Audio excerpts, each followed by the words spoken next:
how to slow down a video on your iPhone. There's a couple different things we've got to talk about. First is if you haven't shot your video yet and you want to make sure that you're able to slow it down. Here's what you have to do. Let's go into the Photos app. And this video here, I just shot a second ago, is at 60 frames per second, which means we can slow it down.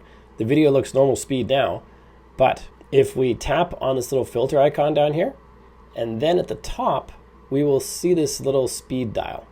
If we tap on that, we can choose 100% speed playback or 50%, which is 30.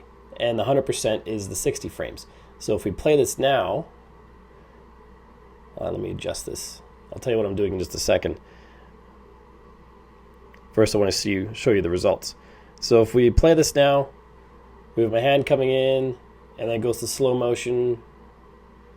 And this period where the gaps are larger in these vertical lines, that's slow motion. And then on the right-hand side, it's regular motion. So we can adjust what we want to be in slow-mo. So maybe just this part needs to be in slow motion, not the whole video. So the hand's going fast and then slow.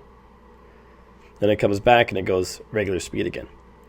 So that's what you can do if you have a 60 frame per second video. It's very similar if you recorded in slow-mo, which is what this video is done in. This is using the slow-mo option I showed you earlier. So the whole video is slow. Kind of painful to watch, so I'm not going to make you suffer through it. We have these same options down here. We can choose to have just a certain section be slow-mo.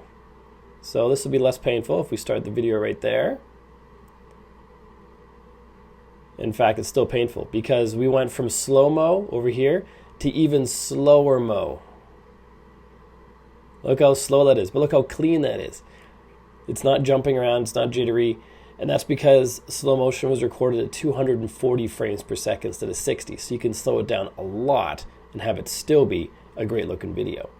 If you got value from this video, make sure you like and subscribe to let me know. Then check out this video on your screen right now, which is all about adding any song you want as a ringtone to your phone. Check out that video, and I'll see you there.